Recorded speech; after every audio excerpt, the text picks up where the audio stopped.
la joie du Seigneur.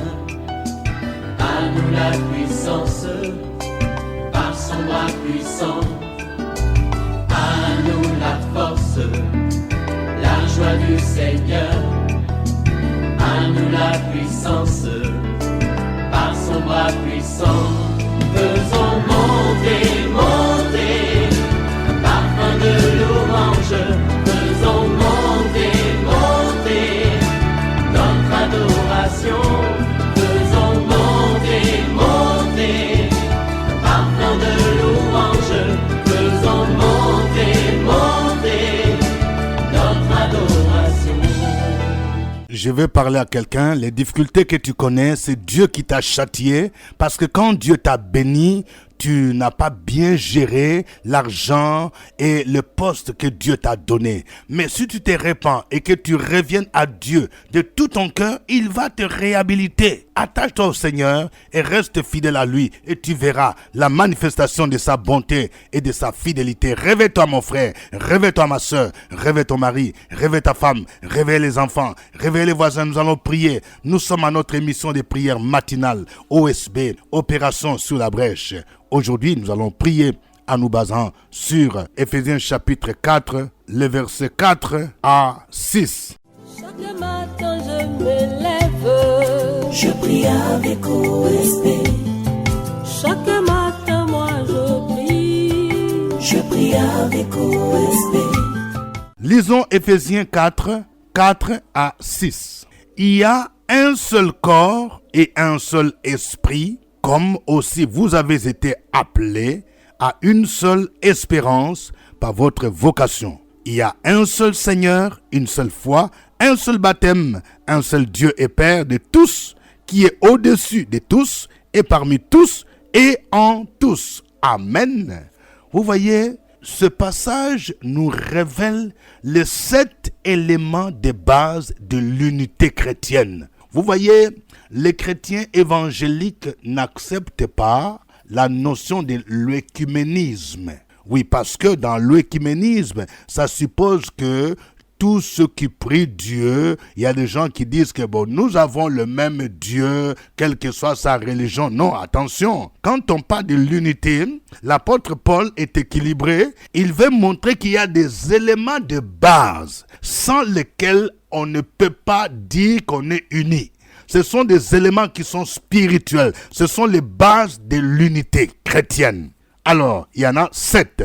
Premier élément, il y a un seul corps. Le corps ici, c'est le corps de Christ qui est l'Église. L'Église, avec E majuscule, est formée de tous ceux qui croient en Jésus-Christ comme Seigneur et Sauveur.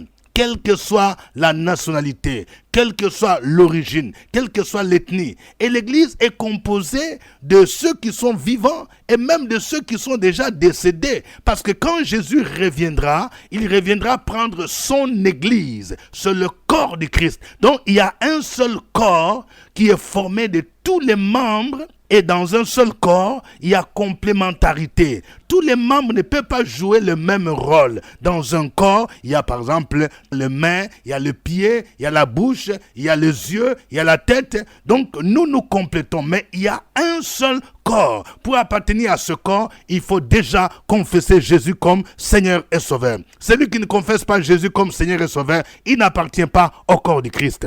Deuxième élément, il y a un seul esprit. Ici, l'esprit, c'est le Saint-Esprit qui vit dans toute personne qui a reçu Jésus comme Seigneur et Sauveur. Nous avons le même esprit. Quand nous recevons Jésus-Christ comme Seigneur et Sauveur, c'est le Saint-Esprit qui produit d'abord la conviction du péché, de la justice, du jugement. Mais quand la personne accepte Jésus, le Saint-Esprit vient, opère ce qu'on appelle le miracle de la nouvelle naissance ou la régénération. Et le Saint-Esprit habite en toute personne, de sorte que celui qui a accepté Jésus devient le temple du Saint-Esprit. Donc, nous avons un même esprit. Mais celui, par exemple, qui appartient à une loge mystique, celui qui va faire des invocations, des prières au cimetière, des prières à minuit, nous ne sommes pas dans le même esprit. Parce qu'il n'est pas animé par l'esprit de Jésus-Christ, qui est le Saint-Esprit. Troisième élément qui fonde l'unité chrétienne, C'est une seule espérance. C'est l'espérance en la résurrection des morts. Nous avons cette espérance-là, que Jésus revient bientôt. Et quand Jésus reviendra, il va enlever son église et nous irons dans les airs, nous irons à la rencontre de Jésus. Nous espérons que ces jours-là, les morts ressusciteront. Si tu as reçu Jésus-Christ, tu ressusciteras pour régner avec lui. Voyez, nous avons cette espérance. C'est une seule espérance. C'est une espérance qui est vivante. Celui qui a cette espérance se garde lui-même, comme lui-même est pur. Celui qui a cette espérance, il sait que sur la terre, il n'est que passager. Il a l'espérance de la résurrection des morts et de la vie éternelle. Quatrième élément qui fonde notre unité chrétienne, c'est un seul Seigneur. C'est le Seigneur Jésus-Christ. Vous voyez, on appelle ça en grec le Kyrios. Il n'y a pas deux seigneurs. Je vais parler à quelqu'un. Vous savez, il y a des gens qui se trompent sincèrement. Un jour, j'ai parlé avec quelqu'un qui m'a dit, oui, Jésus n'est qu'un grand maître parce qu'il y a plusieurs autres grands maîtres. Il y a des sectes qui enseignent qu'il y aurait plusieurs grands maîtres qui ont atteint un niveau supérieur et Jésus serait l'un de ces grands maîtres. Faux et archi-faux. Une telle personne n'a pas la même foi que toi. Il n'a pas la même foi que nous. Jésus n'est pas un grand maître parmi les autres. Il est le seul Seigneur. La Bible dit, Dieu l'a souverainement élevé et lui a donné le nom qui est au-dessus de tout nom, afin qu'au nom de Jésus, tout genou fléchisse dans les cieux, sur la terre et sous la terre, et que toute langue confesse que Jésus-Christ est Seigneur. Quand on dit Jésus est Seigneur, ça veut dire quoi? Ça veut dire qu'il est au-dessus des puissances sataniques. Il est au-dessus de la sorcellerie. Il est au-dessus des mamiwata. Il est au-dessus des esprits des eaux, des esprits des forêts. Et je ne peux pas encore adorer une autre divinité. Quand je crois que Jésus est Seigneur, je ne peux pas encore offrir des sacrifices, des libations aux ancêtres pour avoir le mariage, pour avoir la nomination. Quelqu'un qui va encore offrir des sacrifices, c'est qui ne croit pas que Jésus est Seigneur. Lui, il a d'autres seigneurs. Je ne peux pas avoir encore des fétiches, des canaries. Tous ceux qui pratiquent encore le fétichisme, ils vont voir les marabouts. Ils ne croient pas que Jésus est Seigneur. Même s'ils vont à l'église, que ce soit l'église catholique, protestante, évangélique. Non, ils ne croient pas que Jésus est Seigneur. Parce qu'ils ont d'autres seigneurs. Il y a un seul Seigneur qui fonde notre unité. C'est Jésus. Si toi, tu confesses Jésus, qu'il est ton Seigneur, et que moi, je confesse Jésus comme mon Seigneur, nous pouvons être unis. Mais celui qui a d'autres seigneurs, vous allez voir, ce sera difficile d'être unis spirituellement avec lui. Cinquième élément, nous avons une seule foi. Une seule foi, cette foi a pour base quoi? La parole de Dieu, la Bible. La foi vient de ce qu'on entend vient de la parole de Christ. Vous voyez, c'est ça le fondement de notre foi. Il y a des gens, par exemple, qui disent que la Bible ne suffit pas. Il y a la Bible, mais aux côtés de la Bible, il y a un autre livre révélé que tel prophète aurait reçu. Il y a un autre livre où il y a des secrets qui ne sont pas dans la Bible. Mon ami, ça ce n'est pas la foi chrétienne. La Bible nous suffit. C'est pourquoi les réformateurs du XVIe siècle, Jean Calvin et Luther, affirmaient ces principes. Sola scriptura, sola gratia, sola fide. Ça veut dire l'écriture seule, la Bible seule. On ne peut pas ajouter autre chose. La foi seule en Jésus-Christ et la grâce seule. Nous sommes sauvés par grâce et non par le mérite. Sola scriptura, l'écriture seule, sola gratia, la grâce seule, sola fide, la foi en Jésus seule. Donc, il ne faut pas encore qu'il y ait d'autres livres sacrés, d'autres révélations qui viennent compléter la Bible. Si quelque part, quelqu'un te dit qu'il y a un autre livre inspiré qui est au même niveau que la Bible ou qui doit compléter la Bible, nous n'avons pas la même foi. Les prophéties qu'un homme de Dieu reçoit ne peuvent pas venir contredire la Bible. Les révélations que quelqu'un reçoit ne peuvent pas être au même niveau que la Bible. La Bible est la parole de Dieu, l'autorité de foi en matière de conduite.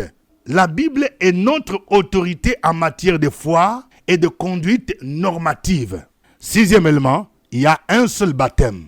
Le seul baptême ici, c'est le baptême spirituel. Oui, ce baptême qui fait que lorsque nous acceptons Jésus-Christ, nous sommes plongés dans le corps du Christ.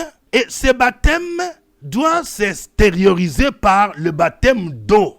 Vous voyez, le baptême d'eau, ce n'est pas ce qui sauve un homme, mais c'est un témoignage extérieur, par obéissance à la parole de Dieu, qui démontre que nous avons cru en Jésus. Je me fais baptiser, je me fais plonger dans les eaux. Un seul baptême. Il y a des gens qui font des débats. Oh non, on ne doit pas baptiser au nom du Père, du Fils et du Saint-Esprit. On doit seulement dire au nom de Jésus. C'est un faux débat. C'est un seul baptême. Jésus lui-même a dit les baptisants au nom du Père, du Fils et du Saint-Esprit. Si dans les actes, les gens ont dit je te baptise au nom de Jésus, c'est pour tout simplement démontrer que Jésus est le Messie. Il n'y a pas de contradiction parce que ce n'est pas le baptême qui sauve. Un seul baptême. Vous voyez, c'est ça la base de notre unité. Si quelqu'un te dit, oui, nous, quand on est baptisé, il y a un pouvoir spécial qui t'est donné, attention, ça devient un baptême mystique. Et le septième élément, il y a un seul Dieu et Père de tous. Vous voyez, donc c'est pourquoi nous les évangéliques, nous croyons en ce qu'on appelle les dogmes trinitaires. Il y a un seul Dieu, il n'y a pas trois dieux. Un seul Dieu, mais manifesté en trois personnes. Il y a le Père, il y a le Fils et il y a le Saint-Esprit. Le Père est Dieu, le Fils Jésus-Christ est Dieu et le Saint-Esprit est Dieu. Mais les trois personnes sont différentes dans leur manière d'agir, dans ce qu'on appelle dans l'économie du salut. Oh, que Dieu nous aide à vivre ces choses-là. Ce sont les éléments fondamentaux de l'unité de l'esprit. L'unité, elle est d'abord spirituelle. C'est pourquoi ne soyez pas étonnés de voir que vous pouvez vous efforcer d'être unis avec quelqu'un qui est mystique, qui est dans la sorcellerie, mais spirituellement, vous ne serez pas unis. Que Dieu nous aide. Nous allons le louer. Chantons ces cantiques.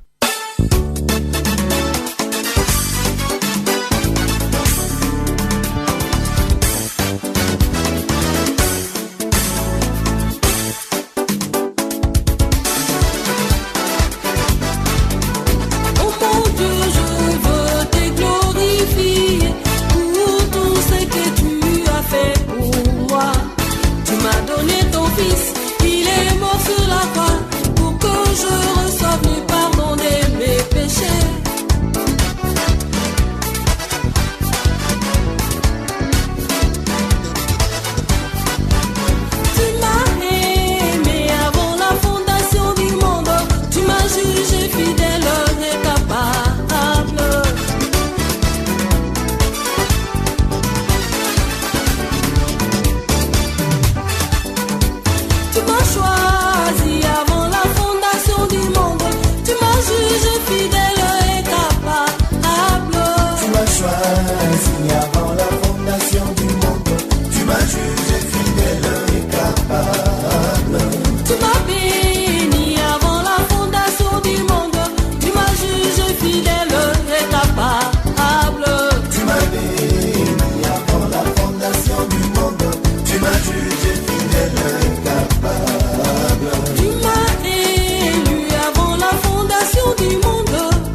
gloire au Seigneur, gloire à Jésus-Christ, gloire au Seigneur, gloire au Roi des rois. Élevons nos voix.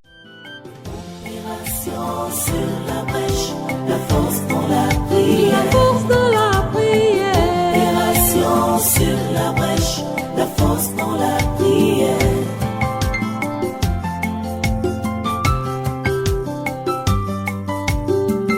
OSB. Opération sur la brèche, la force dans la prière. Force de la prière. Opération sur la brèche, la force dans la prière. OSB. Opération sur la brèche, la force dans la La prière. force de la prière. Opération sur la brèche, la force dans la prière. La force dans la prière. Amen. Nous sommes à notre émission de prière matinale OSB, opération sur la brèche. Au microphone, votre serviteur, révérend docteur Dieudonné Ngumbi. Nous vous conseillons de partager OSB avec des amis, avec des parents. Surtout vous qui êtes en Côte d'Ivoire, veillez partager OSB avec des amis, des parents qui sont dans d'autres pays africains, qui sont en Afrique du Nord, en Afrique centrale, en Afrique de l'Ouest, qui sont en Europe, aux États-Unis, au Canada. Aujourd'hui, notre passage de base, c'est Éphésiens chapitre 4, versets 4 à 6. Au microphone, votre serviteur, révérend docteur Dieudonné Ngumbi. Nous allons prier pour que réellement nous réalisions que nous, les chrétiens, nous formons un seul corps, le corps du Christ. Et que dans ce corps, nous devons travailler dans la complémentarité des rôles. Prions le Seigneur au nom de Jésus-Christ. Opération sur la brèche, la force dans la prière. La force de la prière. Opération sur la brèche, la force dans la prière.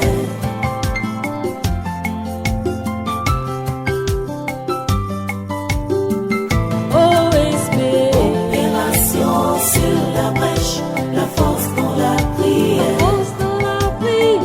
Opération sur la brèche, la force dans la prière. OSB. Opération sur la brèche, la force dans la La prière. force de la prière. Opération sur la brèche, la force dans la prière. La force dans la prière. Dieu d'Abraham, Dieu d'Isaac, Dieu de Jacob, toi qui as conçu et mis en œuvre parfaitement le plan du salut de l'humanité, nous te rendons grâce et nous bénissons ton nom ce matin. Dans le plan du salut de l'humanité, ton Fils Jésus-Christ est venu mourir pour nous et tu as fait de nous bénéficiaires de cette alliance qui était initialement réservée aux Juifs. Ton plan s'est accompli parfaitement. Merci Père éternel. Merci pour ce privilège que nous avons d'avoir la vie éternelle. Nous prions ce matin, Père, en tant que tes enfants, en tant que tes servantes et tes serviteurs, nous demandons que ta grâce se manifeste dans nos vies, afin que nous puissions nous rendre compte que le plan que tu as pour nous, c'est le plan de l'ensemble du corps de Christ. Nous tous, nous constituons un seul corps et chaque membre fait partie du corps. C'est pourquoi nous prions, Père, et nous demandons que tu fasses en sorte qu'il y ait complémentarité dans nos activités, qu'il y ait complémentarité dans notre ministère, qu'il n'y ait pas d'envie. Fais en sorte que chacun de nous puisse te servir avec joie, puisse te servir librement, puisse te servir efficacement avec l'aide du Saint-Esprit, tout en sachant que nous faisons tous partie d'un même corps. Nous sommes membres d'un même corps. Que tout esprit de compétition soit ôté de nos vies, tout esprit d'envie soit ôté de nos activités. Merci Père éternel pour la joie que tu nous donnes de te servir, pour la grâce que tu nous donnes. Au nom de Jésus-Christ, nous avons prié. Amen. Amen. Nous allons prier pour que ces éléments que nous venons de voir soient une réalité, unis dans un seul esprit, unis dans une seule espérance unis en croyant en un seul Seigneur Jésus-Christ, en un seul baptême, en un seul Dieu et Père, au nom de Jésus-Christ. Et que tous ceux qui ne sont pas dans le même esprit que nous, que le Seigneur se révèle à eux au nom de Jésus-Christ et que nous puissions leur prêcher l'évangile. Prions le Seigneur. Opération sur la brèche, la force dans la prière. La force dans la prière. Opération sur la brèche, la force dans la prière.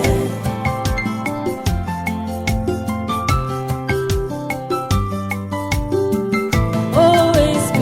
Opération sur la brèche, la force dans la La prière. force dans la prière. Opération sur la brèche, la force dans la prière. OSB. Opération sur la brèche, la force dans la La prière. force dans la prière. Opération sur la brèche, la force dans la prière. La force dans la prière. Nous te bénissons ce matin, nous t'acclamons ce matin, nous nous prosternons devant toi face contre terre, les mains levées vers toi pour te reconnaître en tant que notre Père, notre Dieu, notre Roi, notre Seigneur, notre Créateur. Merci Père, parce que tu nous as donné tout ce dont nous avons besoin pour être unis. Ton esprit, ta parole, le nom de Jésus-Christ, la foi, sont des éléments très forts qui doivent unir les enfants de Dieu. Seigneur, c'est le diable qui nous divise, c'est le diable qui nous distrait. Nous voulons te prier ce matin afin que l'unité qui est le socle de beaucoup de bénédictions soit très fort parmi tous tes enfants. Ô Seigneur, qu'on soit en Afrique, en Asie, en Amérique, en Europe, en Océanie, c'est une force pour nous. Nous avons un seul Père, un seul Christ, un seul Esprit, la même parole. Nous devons être unis contre les œuvres du diable. Nous devons être unis contre les forces maléfiques, démoniaques, sataniques. Nous devons être unis en tant que mari et femme dans le foyer, au lieu de s'entre-déchirer. Nous devons être unis, ô Seigneur, autour de ta parole, autour de ton esprit. Parce qu'il habite en nous pour faire des incursions dans le camp de l'ennemi et gagner des âmes. Retirer dans la main du diable des âmes perdues et les faire entrer dans ton royaume en tant que famille, en tant que frères et sœurs, en tant que collègues, en tant que fidèles enfants de Dieu. Que tu nous gardes, que tu nous préserves. Merci Père. Au nom de Jésus, Amen. Amen. Nous venons de voir que nous avons une seule foi. C'est cette foi qui est basée en la parole de Dieu, la Bible, au nom de Jésus. Nous allons prier parce que aujourd'hui, il y a beaucoup de gens qui s'éloignent de la parole de Dieu, la Bible. Il y a des gens qui mettent l'accent plus sur des révélations, des prophéties et qui laissent la parole de Dieu de côté. Et c'est ce qui est à la base des hérésies et des sectes, des déviations. Prions pour que l'Église retourne à la parole de Dieu, pour que notre foi soit fondée sur la parole de Dieu et non sur autre chose. Prions le Seigneur. Opération sur la brèche, la force dans la prière. La force dans la prière. Opération sur la brèche, la force dans la prière.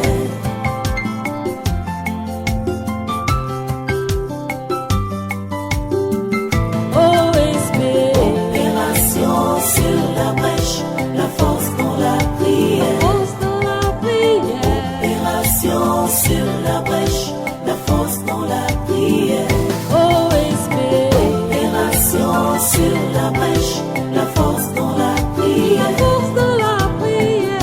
Opération sur la brèche, la force dans la prière. La force dans la prière. Puissant Maître des cieux et de la terre, ce matin encore, nous sommes positionnés pour glorifier, magnifier, honorer, bénir ton Saint-Nom pour tous tes bienfaits dans notre vie, pour ton amour sans fin, pour des portes que tu as ouvertes, pour des portes des méchants que tu as fermées, pour nos vies que tu as sécurisées et que tu continues de sécuriser dans ta grâce, selon ta parole. Nous sommes nés de la parole en Jésus-Christ et nous voulons marcher par la parole. Nous voulons avoir cette foi basée sur la Bible, sur la parole de Dieu, parce que c'est cette parole qui est le miroir de notre vie. Nous voulons nous écarter des hérésies, des déviations, des sectes. Alors, donne à tes serviteurs d'être toujours et toujours liés à la parole. Fais tout selon la parole. Dire, prêcher, enseigner selon la parole. Que toutes les déviations soient annulées au milieu de tes serviteurs de Dieu. Que l'Église, Seigneur, puisse susciter des temps d'enseignement, de formation pour aider tous ceux et toutes celles qui veulent marcher par la parole, qui veulent vivre selon la parole, pour que nous ayons beaucoup d'adeptes de la parole de Dieu. Cette parole vivante et efficace qui détruit les œuvres du diable, qui nous permet de nous maintenir dans la foi biblique, dans la foi de cette parole, pour bénéficier de toutes les bénédictions liées au service, à toutes les bénédictions liées à ceux qui mettent la parole de Dieu en pratique, qui vivent selon la parole de Dieu, qui marchent selon la parole de Dieu et qui témoignent de la parole de Dieu chaque jour. Merci Seigneur, au nom de Jésus-Christ de Nazareth. Amen. Amen. Suivez OSB, Opération sur la brèche, votre émission de prière matinale sur la radio Fréquence Vie. Des milliers de personnes ont été délivrées, guéries, restaurées à travers OSB. Écoutez ce témoignage. Bonjour frères et sœurs. Je dis merci à Dieu. Mon mari n'a pas d'emploi. On est venu à OSB. Mon mari a eu travail, il l'a embauché. Je dis merci à Dieu. Que Dieu vous bénisse, que la grâce de Dieu vous accompagne tout au long de cette journée, au nom de Jésus. Amen. À nous la force, la joie du Seigneur. À nous la puissance, par son bras puissant. À nous la force, la joie du Seigneur. À nous la puissance, par son bras puissant.